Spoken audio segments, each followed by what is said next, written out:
Welcome to Blizzard Fire. We hope this video helps fire up your solution.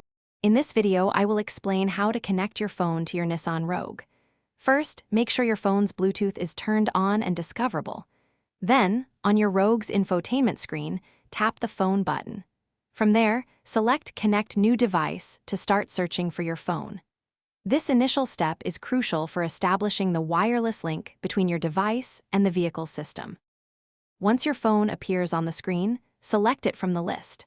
A 6-digit pairing code will then display on both your phone and the Rogue screen. Confirm these numbers match.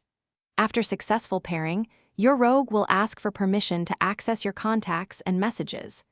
Granting this allows for hands-free calling and text message integration, enhancing your driving experience safely.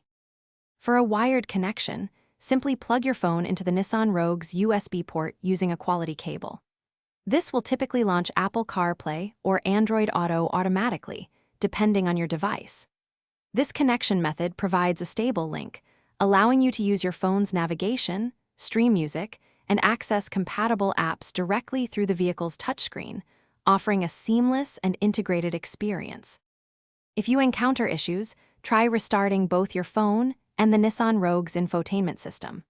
Also, ensure your phone's operating system is completely up to date, as software glitches can sometimes prevent proper connection.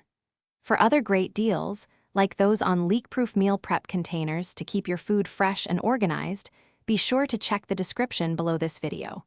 We've linked some fantastic options there for you. Thanks for watching. If you found this helpful, don't forget to like and subscribe.